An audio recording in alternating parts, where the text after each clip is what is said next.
ఓం శ్రీమాత్రే నమః.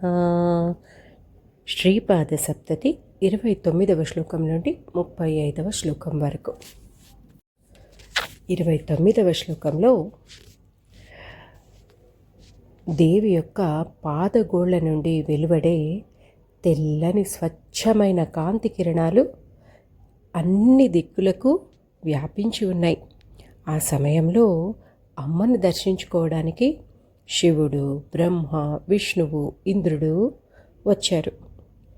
వాళ్ళందరూ వచ్చి నీ పాదాలపై తలలు ఉంచి నమస్కరిస్తున్నారు. అలా వారు నమస్కరిస్తున్నప్పుడు వారి శరీర వర్ణాలు నీ గోళ్ల తెల్లని కాంతితో కలిసిపోయి భ్రాంతిని కలిగిస్తున్నాయి. ఆ దేవి పాదాల గోళ్ళు ఎంత తెల్లగా, ఎంతటి దివ్యమైన కాంతితో ప్రకాశిస్తున్నాయో చెప్పడమే ఇక్కడ ముఖ్యమైన ఉద్దేశం అన్నమాట. దేవతలందరి రంగులు వేర్వేరు, కానీ అమ్మవారి పాదాల ముందు తల వంచినప్పుడు అందరిపైన ఆ తెల్లని కాంతి ప్రసరించి కొత్త రూపాలను ఇస్తోందన్నమాట. శివుడు సాయంత్రం వేళ తాండవం చేసి అలసిపోతాడు. ఆయన శరీరానికి భస్మం ఉంటుంది. అలా శివుడు దేవి పాదాలకు మొక్కినప్పుడు అమ్మవారి గోళ్ల వెలుగులు ఆయనపై పడ్డాయి. ఆ తెల్లని కాంతి ఎలా ఉంది అంటే, శివుడు తెల్లని స్ఫటిక కొండ అయినటువంటి ఆ కైలాస పర్వతం యొక్క ఆ కైలాస పర్వతమే ఆయనకు విశ్రాంతి స్థానం. అలాంటి పర్వతం పైన పడకపై పడుకొని విశ్రాంతి తీసుకుంటున్నట్టుగా కనిపిస్తున్నారట. నీలివర్ణపు నీడలు తెల్లని స్ఫటికంపై పడితే ఎలా ఉంటుందో అలా ఆ ఈశ్వరుడు శోభిస్తున్నాడు. ఇక్కడ కమలభూహు, ఆ బ్రహ్మదేవుడు రజోగుణ ప్రతీక కాబట్టి ఆయన ఎర్రటి వర్ణంలో ఉంటాడు. ఆయన వాహనం తెల్లటి హంస. బ్రహ్మ దేవి పాదాలకు ప్రణామం చేసినప్పుడు అమ్మవారి నఖకాంతి తెల్లని హంసలా ఆయనను కప్పేసిందట. ఆ ఎర్రని బ్రహ్మదేవుడు తెల్లని నఖకాంతిలో మునిగిపోవడాన్ని చూస్తే హంస లోపల బ్రహ్మ దాక్కొని ఉన్నాడా అన్నట్టుగా ఉంది. ఇక విష్ణుమూర్తి, విష్ణువు మేఘశ్యాముడు. ఆయన ఎప్పుడూ తెల్లని పాల సముద్రంలో శేషశయ్య పైన పడుకొని ఉంటారు. మరి ఆయన అమ్మవారి పాదాలపై తలపెట్టి నమస్కరించినప్పుడు ఆ పాదాల గోళ్ల యొక్క తెల్లని కాంతి కిరణాలు పాల సముద్రంలా మారిపోయాయి. వాటి మధ్య ఉన్న విష్ణుమూర్తి మళ్ళీ క్షీరసాగరంలోనే పడుకున్నాడా అనేటటువంటి భ్రమను కలిగిస్తోంది. తన నివాసాన్ని వదిలి వచ్చినా కూడా అమ్మవారి పాదాల చెంత ఆయనకు మళ్ళీ క్షీరసాగర అనుభూతి ఆ కాంతి వల్ల కలిగిందనమాట. ఇక ఇంద్రుడు బంగారు ఛాయతో మెరిసిపోతూ ఉంటాడు. మరి ఆయన దేవి పాదాలను నమస్కరించినప్పుడు ఆమె గోళ్ల యొక్క కాంతి ప్రవాహం ఒక తెల్లని నదిలా ఆకాశగంగలా ప్రవహిస్తోంది. మరి ఆ కాంతిలో ఇంద్రుని శరీరం మునగడం చూస్తుంటే ఆయన స్వర్గలోకపు పవిత్రమైన నది అయిన గంగలో దిగి స్నానం చేస్తున్నట్టుగా ఉంది. ఇక్కడ మనకు శరణాగతి యొక్క గొప్పతనాన్ని తెలుపుతోంది ఈ శ్లోకం. బ్రహ్మ, విష్ణు, మహేశ్వరులు, అలాగే ఇంద్రుడు ఇంతటి మహాశక్తులు కలిగిన వారైనా ఆ జగన్మాత పాదాల చెంత ముకరిల్లవలసిందే. అమ్మవారి పాద ఆశ్రయం పొందితే ఎవరి స్వస్థానాలు అంటే కైలాసం, హంసవాహనం, క్షీరసాగరం, దేవలోకం వారికి అక్కడే లభిస్తాయి. అంటే అమ్మవారి పాదపద్మాలే సర్వస్వం, సర్వలోక నివాసాలు అని మనము ఈ శ్లోకం యొక్క అంతరార్థాన్ని గ్రహించాలన్నమాట. ఇక 30వ శ్లోకం. ఇక్కడ ఈ శ్లోకంలో కవి అమ్మవారి యొక్క సుకుమారత్వాన్ని, అలాగే ఆమెలో ఉన్నటువంటి ఉగ్ర వీరత్వాన్ని రెండింటిని ఒకేసారి ముడిపెట్టి అద్భుతంగా సృష్టించారనమాట. అమ్మవారు హిమవంతుని కుమార్తె పార్వతీదేవి రూపంలో చిన్నపిల్లల లేదా సకులతో కలిసి హిమాలయాల్లో ఉయ్యాల ఊగుతోంది. తెల్లని మంచు కొండల మధ్య ఒక రాతి ప్రదేశంలో ఉయ్యాల కట్టారు. మనం సాధారణంగా ఉయ్యాల ఊగేటప్పుడు వేగాన్ని నియంత్రించడానికి లేదా ఆపడానికి పాదాలను నేలకు బలంగా ఆనిస్తాం. అలా అమ్మవారు కూడా ఉయ్యాల వేగాన్ని కంట్రోల్ చేయడానికి తన పాదాలను ఎదురుగా ఉన్న హిమాలయ శిలకు తాకించింది. ఆమె పాదాలు చాలా సుకుమారమైనవి. దానికి తోడు ఎర్రని పారాణి రాసుకున్నారు. ఆ తాకిడికి ఆ తెల్లని రాతిపై ఎర్రని పారాణి చుక్కలు చింది ముద్రలుగా పడ్డాయి. ఇది అమ్మవారి నృత్య విహారలీలలకు ప్రతీక అన్నమాట. పురాణాల ప్రకారం శుంభ నిశుంభులు అనే రాక్షసులు దేవతలను హింసిస్తున్నప్పుడు అమ్మవారు దుర్గగా అవతరించి వారిని వధించింది. హిమాలయ రాళ్లపై పడిన ఆ ఎర్రని పారాణి చుక్కలను చూసి ఆకాశంలో ఉన్న దేవతా స్త్రీలు మురిసిపోయారట. ఎందుకంటే ఆ చుక్కలు వారికి పారాణిలా కనిపించలేదట.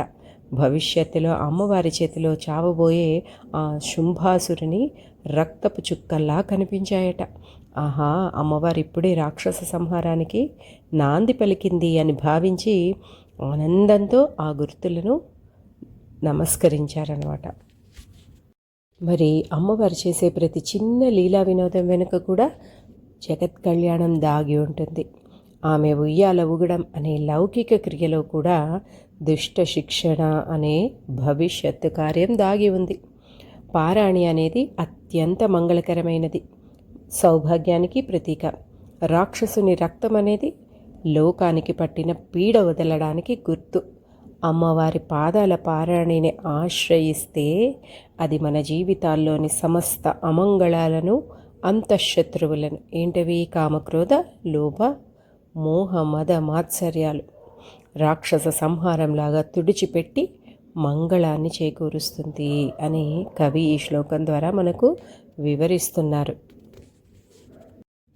31వ శ్లోకంలో కవి అమ్మవారి యొక్క పాద రజస్సు అలాగే పారాణి యొక్క మహత్యాన్ని వివరిస్తూ భక్తుడి హృదయంలోని ఆరాటాన్ని అత్యద్భుతంగా ఆవిష్కరించారన్నమాట.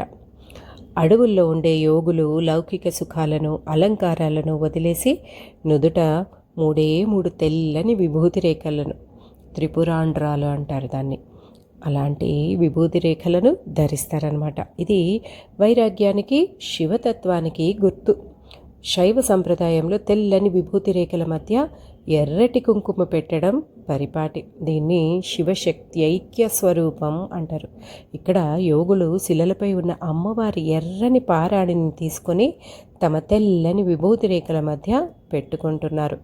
అంటే సర్వసంగ పరిత్యాగులైన యోగులు సైతం అమ్మవారి పారాణిని పరమ పవిత్రమైన కుంకుమ ప్రసాదంగా భావించి తరిస్తున్నారు. వైరాగ్య శిఖరాలైన యోగులు సైతం అమ్మవారి పాదాల లాక్షారసానికి దాసోహమైపోయారు. సిద్ధులు అంటే దైవిక శక్తులున్న ఉన్నత లోకవాసులు. సిద్ధ స్త్రీలు అత్యంత సుందరమైన వారు, విద్యావంతులు. మరి లోకంలో స్త్రీలు తమ సౌభాగ్యం వర్ధిల్లాలని ఉత్తమమైన కుంకుమ, పారాణి కోసం వెతుకుతారు. ఇక్కడ సిద్ధ స్త్రీలు జగన్మాత అయిన పార్వతీదేవి యొక్క పాదాల ముద్రలను చూసి మరి అంతకంటే గొప్ప సౌభాగ్య ప్రదాత ఇంకొకటి ఉంటుందో చెప్పండి. అది గ్రహించి వారు ఆ శిలలకు పదే మొక్కి ఆ పారాణి రసాన్ని తమ నుదుట తిలకంగా దిద్దుకున్నారు.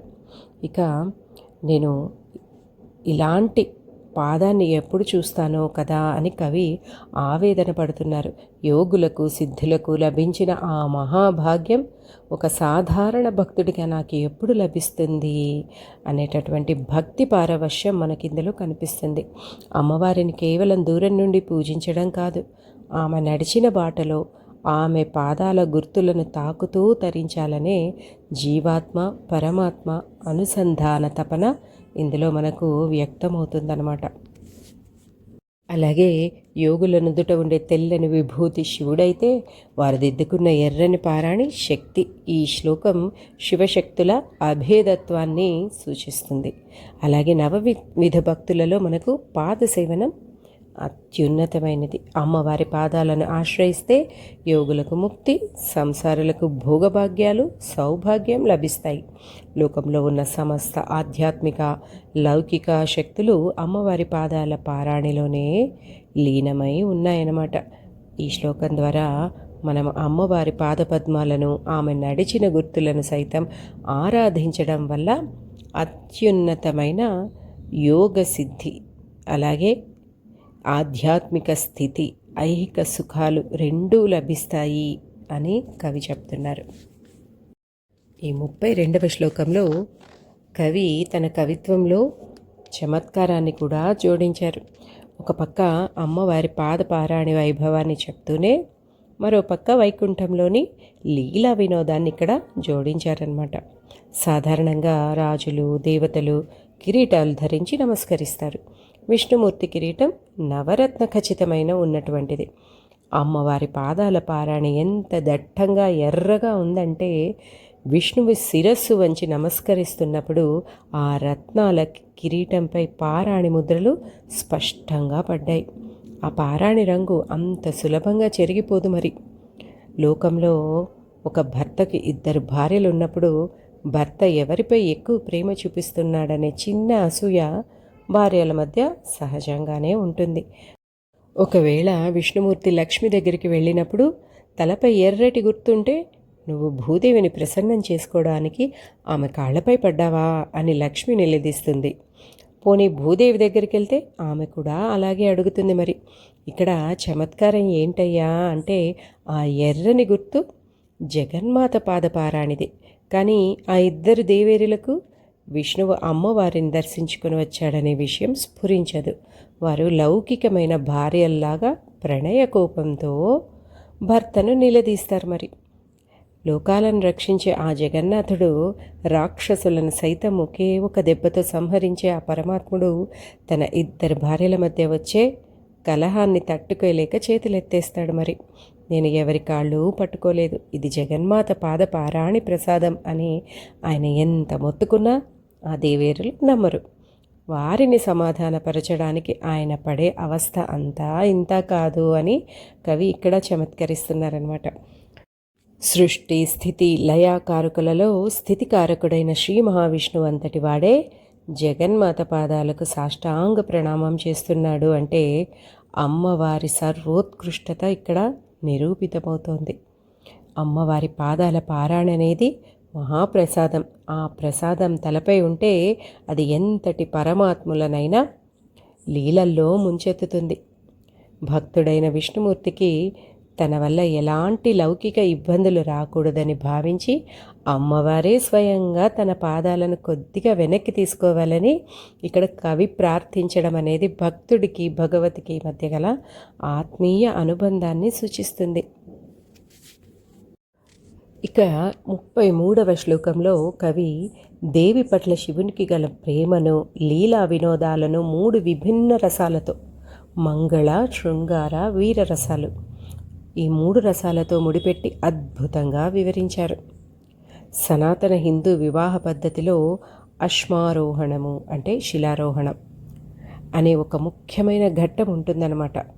వరుడు వధువు కుడికాలిని పట్టుకుని నల్ల రాతిపైన, దాన్ని సన్నికల్లు అంటాం కదండి, సన్నికల్లు పీట పైన ఉంచుతాడు. ఈ రాయిలాగే నువ్వు కూడా స్థిరమైన మనస్సుతో పట్టుదలతో ఉండు అని దీని అర్థం. మరి లోకేశ్వరుడైన పరమశివుడు పెళ్లిపీటలపై సామాన్య వరుడిలా మారి హిమవంతుని సభలో అందరూ చూస్తుండగా అత్యంత వైభవంగా దేవి పాదాన్ని పట్టుకొని ఆ రాతిపై ఉంచాడు. దేవి పాదస్పర్శ తగలగానే ఆ రాయి కూడా ధన్యమైపోయింది. ఇది జగత్ కళ్యాణ వివాహానికి ప్రతీక. ఇక భగీరథుని తపస్సుకు మెచ్చి ఆకాశం నుండి ఉద్ధృతంగా పడుతున్న గంగాదేవిని శివుడు తన జటాజూటంలో బంధించాడు. ఇది చూసి పార్వతీదేవికి ఒక భార్యగా సహజమైన ఈర్ష్య, కోపాలు వచ్చాయి. శివుడు తన నెత్తిపైన వేరొక స్త్రీని పెట్టుకున్నాడని ఆమె అలిగిందనమాట. లోకంలో భార్య అలిగినప్పుడు భర్త ఆమెను బుజ్జగించడానికి రకరకాలుగా ప్రయత్నిస్తాడు. ఇక్కడ సాక్షాత్ లయకారుడైన శివుడు దేవి అలకను తీర్చడానికి నా జటలలో గంగ కేవలం నదీ రూపంలో ఉంది తప్ప నేను ఆమెను తాకటం లేదు, నువ్వే నా ప్రాణం అని దేవి పాదాలను పట్టుకొని నమ్మబలికాడట. సత్య ప్రమాణం చేశాడట. దేవి పాదాలు పట్టుకుంటేనే ఆమె శాంతిస్తుందని శివునికి తెలుసు. ఇక మరొక సన్నివేశంలో మహిషాసురుడు, చెండముండులు, శుంభనిశుంభుల వంటి భయంకరమైన రాక్షసులను సంహరించడానికి దేవి ఉగ్రరూపం దాల్చి రణరంగంలో పోరాడింది. యుద్ధం ముగిసిన తర్వాత అమ్మవారు తీవ్రమైన అలసటకు గురయ్యారు. ఆమె పాదాలు రణభూమిలో నడవడం వల్ల కందిపోయాయి ఎర్రగా. అప్పుడు శివుడు ఒక ప్రియమైన భర్తగా, భక్తుడిగా మారి ఆమెను శాంతింపచేసి అలసట తీర్చడానికి ఆమె పాదాలను తన చేతుల్లోకి తీసుకొని మెల్లగా మృదువుగా ఒత్తాడట. ఇది శివశక్తుల మధ్య గల ఆత్మీయ అనుబంధాన్ని, శక్తి పట్ల శివునికున్న గౌరవాన్ని సూచిస్తుంది. పరమశివుడు జ్ఞానానికి, వైరాగ్యానికి ప్రతీక. మరి అలాంటి సర్వేశ్వరుడే 3 సార్లు అమ్మవారి పాదాలను ఆశ్రయించాడు అంటే సృష్టిని నడిపించే ఇచ్ఛా, జ్ఞాన, క్రియాశక్తుల రూపమైన పరాశక్తి యొక్క ప్రాధాన్యత ఎలాంటిదో మనకు తెలుస్తుంది. మరి శక్తి లేకపోతే శివుడు కూడా ఏమీ చేయలేడు. ఈ 3 ఘట్టాలు లౌకిక జీవితంలోని 3 ముఖ్య దశలను కూడా సూచిస్తాయి. వివాహబంధం, ప్రణయ కలహం, కష్టాల తర్వాత లభించే విశ్రాంతి. అమ్మవారిని ఆశ్రయిస్తే ఈ 3 దశలలోనూ శివుని వంటి రక్షణ, అనుగ్రహం లభిస్తాయి. ఈ 34వ శ్లోకంలో కవి పురాణాలలో ఉన్నటువంటి 2 భయంకరమైన రాక్షసులు, ఎవరు? మహిషాసురుడు, శుంభాసురుడు. వీళ్ళ కథలను తీసుకొని ఒకరిని అదృష్టవంతుడిగా, మరొకరిని మూర్ఖుడిగా చూపిస్తూ అద్భుతమైనటువంటి కావ్య చమత్కారాన్ని సృష్టించారట. అదేంటో ఇప్పుడు చూద్దాం.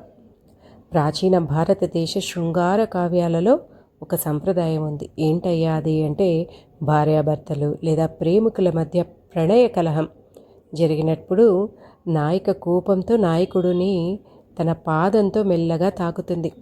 దీనిని పాదప్రహరము అంటారు. నాయకుడు దాన్ని శిరసావహించి ఆనందిస్తాడు.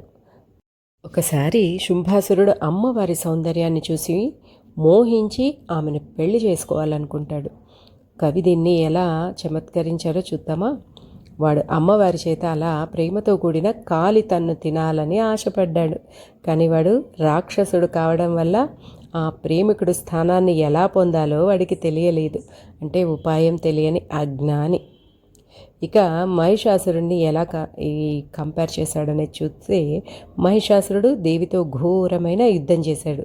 చివరికి అమ్మవారు తన త్రిశూలంతో వాడిని పొడిచి తన అమృతమయమైన ఎడమ కాలిని వాని తలపై పెట్టి తొక్కి సంహరించింది. సో కవి ఇక్కడ వాళ్ళిద్దరిని ఎలా చమత్కరించారు అంటే, మహిషాసురుడు చాలా తెలివైనవాడు. వాడికి అమ్మవారి పాదస్పర్శ తన తలపై కావాలని తెలుసు.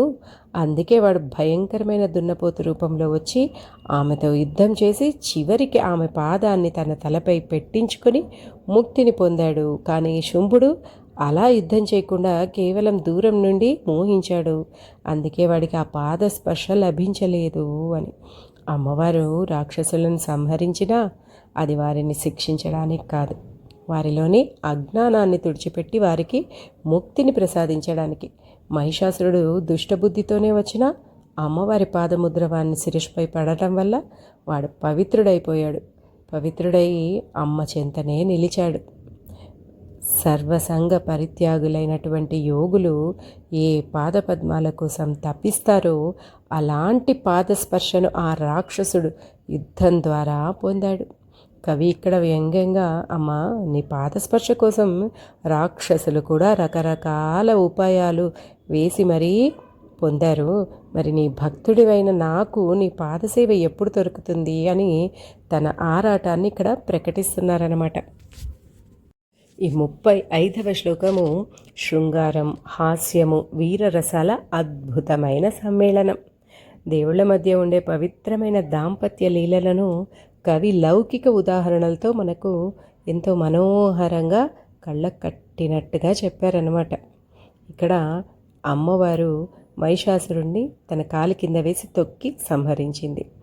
ఈ వృత్తాంతం అనేది అందరికీ, అంటే ముల్లోకాలలో అందరికీ తెలుసు. కాబట్టి పరమశివుడు పార్వతితో ఇలా సరసాలాడుతున్నారట.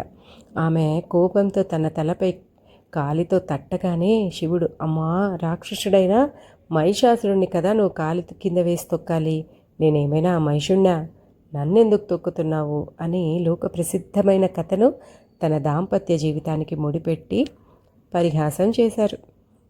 సాధారణంగా భార్యాభర్తలు గొడవ పడుతున్నప్పుడు భర్త సమయస్ఫూర్తితో ఏదైనా తమాషా చేస్తే అక్కడున్నవారు నవ్వుతారు. శివుని మాట వినగానే పార్వతీదేవి చెలికెత్తలు తలలు దించుకొని నవ్వడం ప్రారంభించారు. ఇది చూసిన అమ్మవారికి మరింత పట్టుదల కోపం వచ్చాయి.